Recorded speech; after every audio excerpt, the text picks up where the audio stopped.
Kasi, kumbaga, tayo nagtatrabaho, sila gumigimik. So, it's a waste of time for me. Okay? We believe that every person should have a shot at being an entrepreneur. So in this podcast, we will be sharing tips and strategies that we give to our own clients, as well as discuss real-life topics that pertain to certain industries and businesses.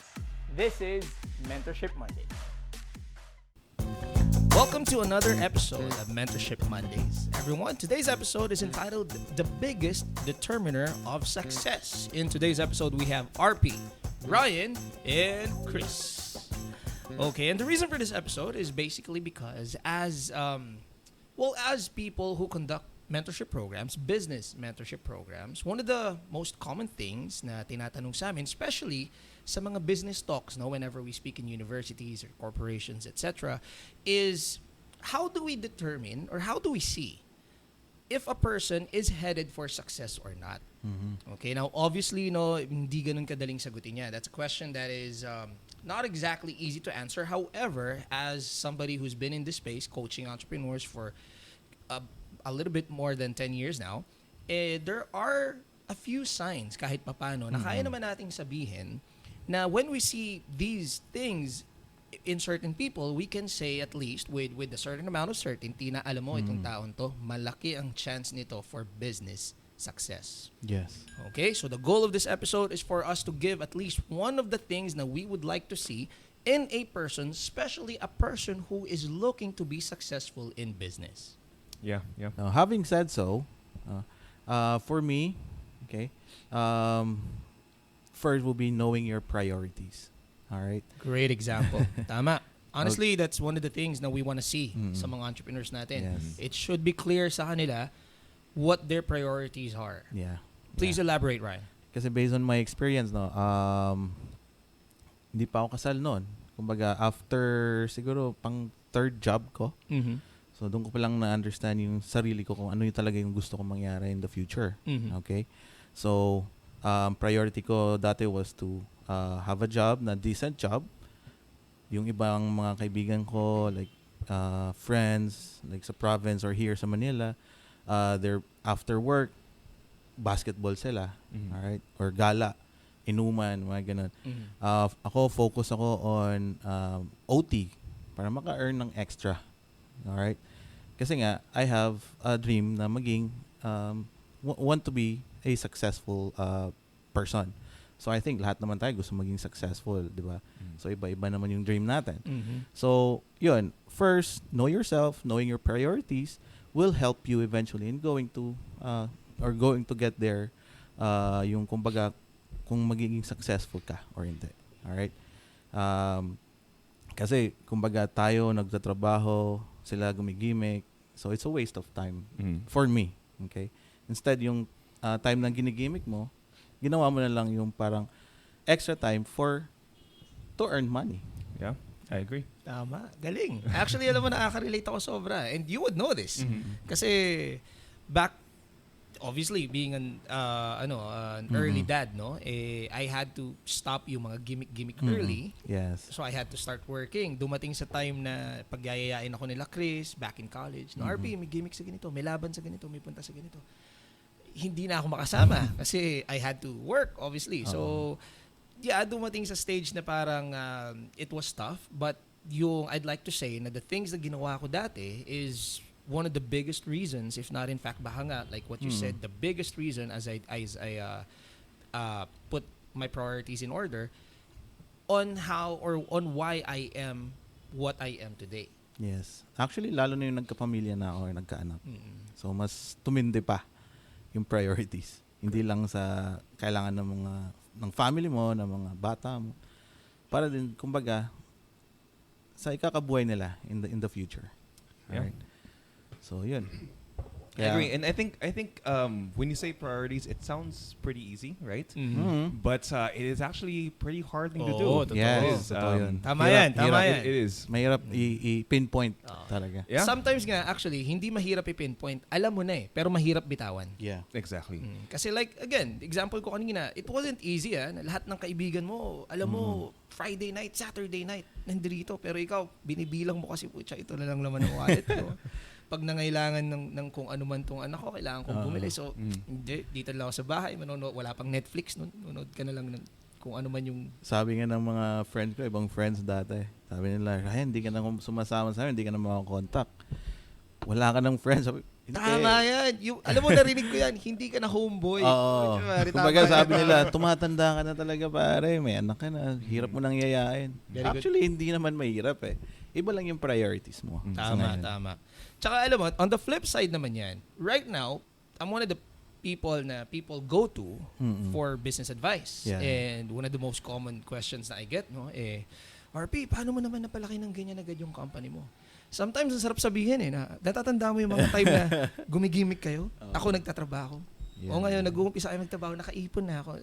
Sometimes, sarap ng ganun So, but at the same time, no regrets kasi we are having really, ako for myself, I can speak for myself, I am having a blast right now. I am having arguably the best time of my life.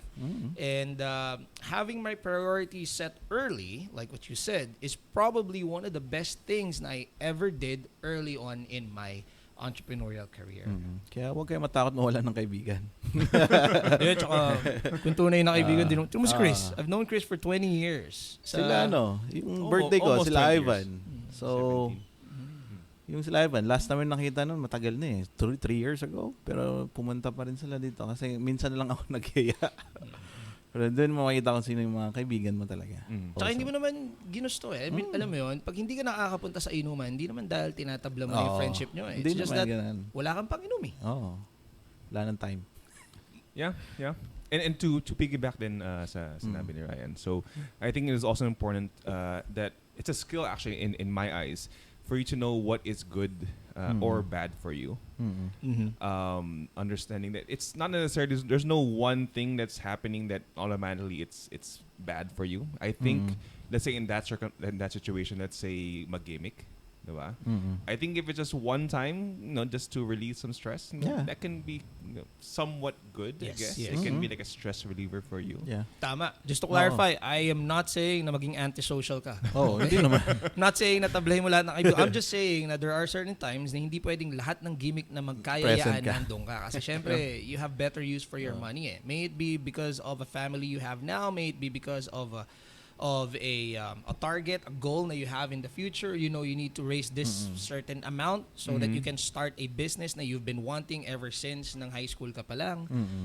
Something has to be sacrificed. Okay? And one of the most common things na you will hear a lot of successful people say is during the time na everybody around me was having fun, I was saving, I was gathering knowledge, I was already preparing myself. So that's one of the reasons why I became, more successful than most people around me. So that's to say also that I agree with what you're saying. At the same time, I think one of the hardest things to do also sometimes, or most of the time, is things you should be doing. Again, some of it is just like time management. Some of it is even like eating the right things or knowing it should be done, but for some reason or another, you just don't do it. So it's hard, but you should prioritize. Tama yan. Yeah. For me, one of the common things I see for trainees is if they have like an appetite or they strive for excellence. It is when we are training them, and then they always try to find ways to make things. What is the best way? What other ways are there? Instead of, let's say, we show them one option, instead of just saying that, oy, oo nga, yan na yan, pwede na yan. Pwede yan, yes. Instead of just answering that way, they're searching for other ways. I think that is a good sign. Mga may potential. Yeah. They want things done better. Yes. Or the best way possible. The best way possible. I think when I see something like that, when I see either my friends or anyone who wants to be or excel in what they do, I think that is a good sign. Okay. On the flip side naman nun, ako being na siguro medyo tamad lang ako by nature. So on the flip side naman, as you would always hear me say in a lot of our talks, one of the biggest things that you should be really doing when it comes to business is to just start it. Sometimes you don't want to overcomplicate things. You don't want to overthink. So maybe a thing din naman na para hindi ka lang mahinder ng sarili mo is to try and not be too much of a perfectionist then. Yeah. Okay, Agree. Now, don't get me wrong, it is not bad na ikaw, before you launch anything, you want the product to be the best possible product it can possibly be. However, you need to understand as well that walang company, na successful company right now na release the product at its best na during that time. Sometimes you just have a good product, and as you go through with your company, as you go through with your business, eventually you just find ways on how to make your product better and better and better. And sometimes it's a never-ending journey. That's why you stay on top for a big amount of time. Yes. Okay, so yun lang naman. But I agree. It's nice to see that there are people taking what they are doing, especially in business, very, very seriously. Na they really want to get to the bottom of everything. They want to know everything that's supposed to be done and how it's done correctly, and if possibly better than everyone else. Kasi it is, you can say din naman, yung mga ganong tao, they are the kind of people na gets results in whatever that they do. So yeah. Yeah, I agree. I Hindi think nakikita mong tanong ng tanong, may yung naghihingi ng advisor, paano pag ganito?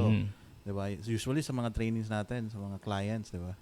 So, minsan, magme-message na lang, sir, paano pa kaya pagandahin tong ganito? Paano pa i-improve May mga tong ganito? ganyan. Tsaka, from our standpoint, nakaagana yun eh. Yeah.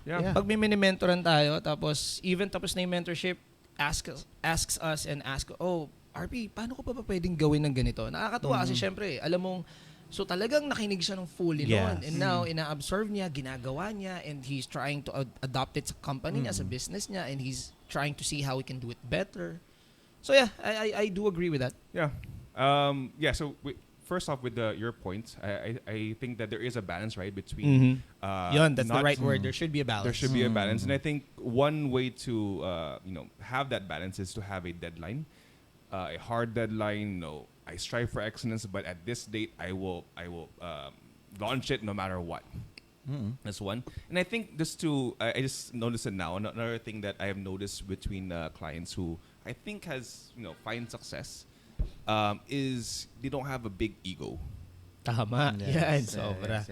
Oo, tama. I think a willingness to learn.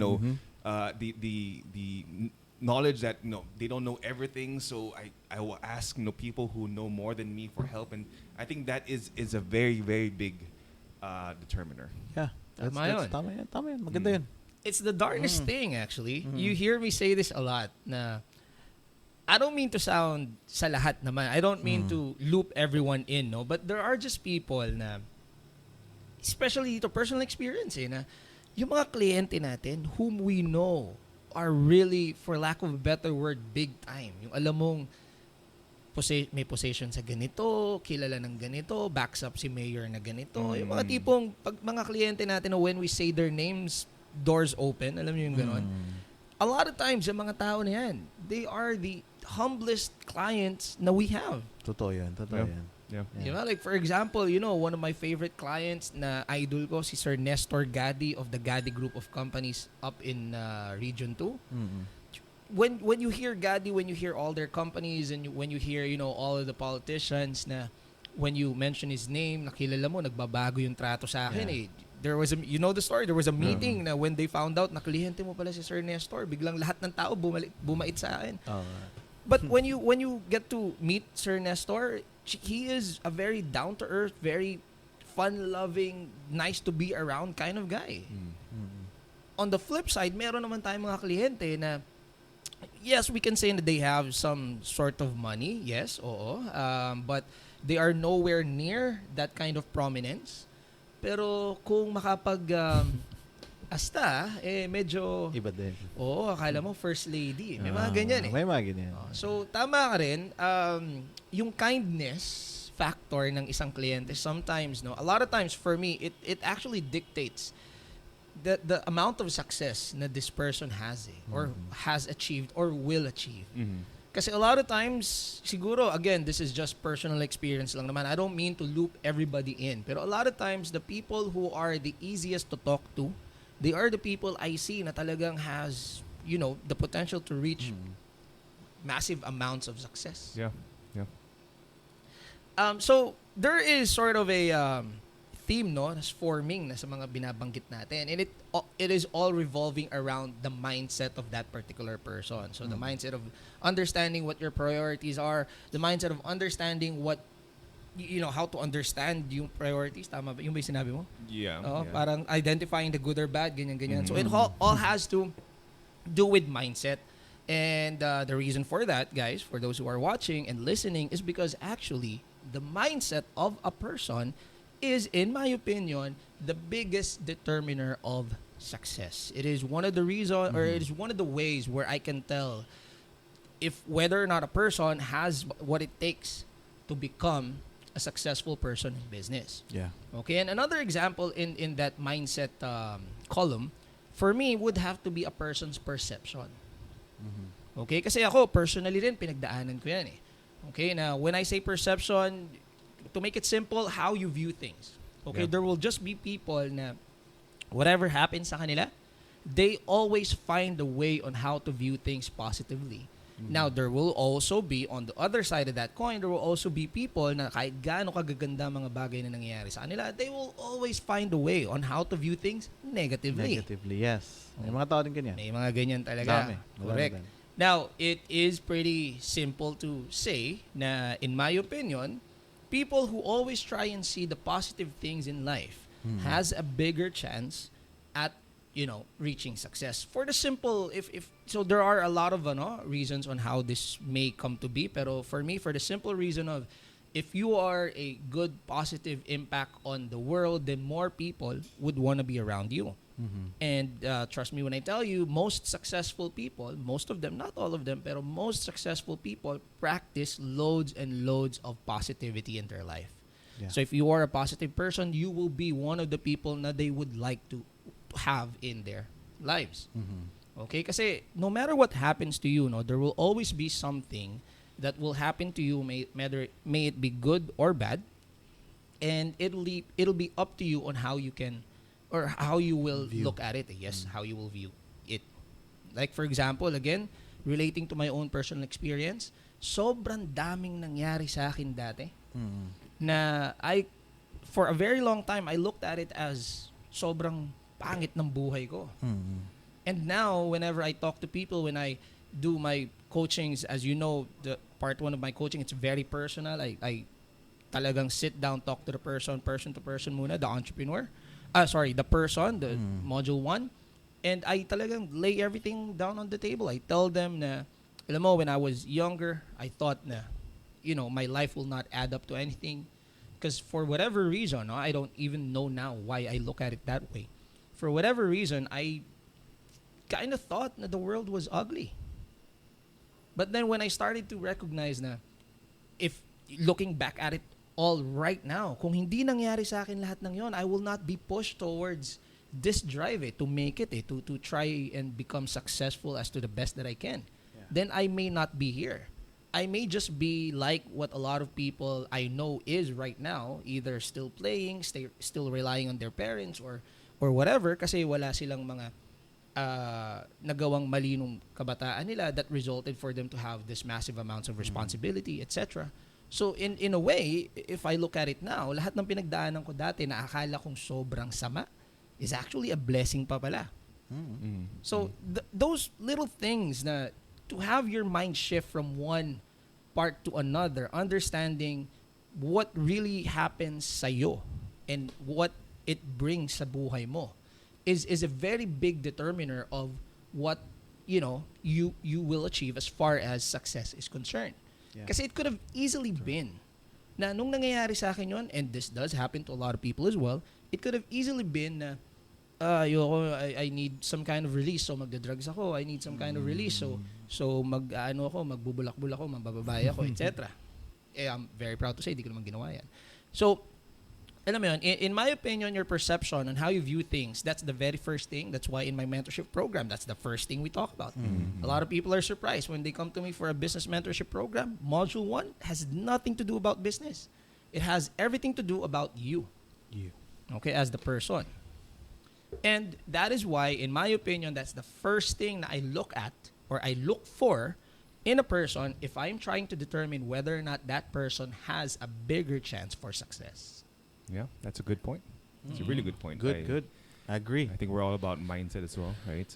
To add in, since we are on the topic of mindset, I have noticed that one of the things that I see, I guess, commonly done, like a mistake, when people try to find the right mindset, is to wait for something good to happen before changing the mindset. Tama. Naghanap ng ano. Si boy timing. Timing. Yeah. I think that's usually what happens. Oh, something good has to happen first, and then when it happens, then that's when I'll have a positive outlook. Kumbaga, yun na yung inaantay niyang oras. Yeah. Correct. And I think that is wrong. I think Tsaka yung it's pag backwards. overthink. Yeah.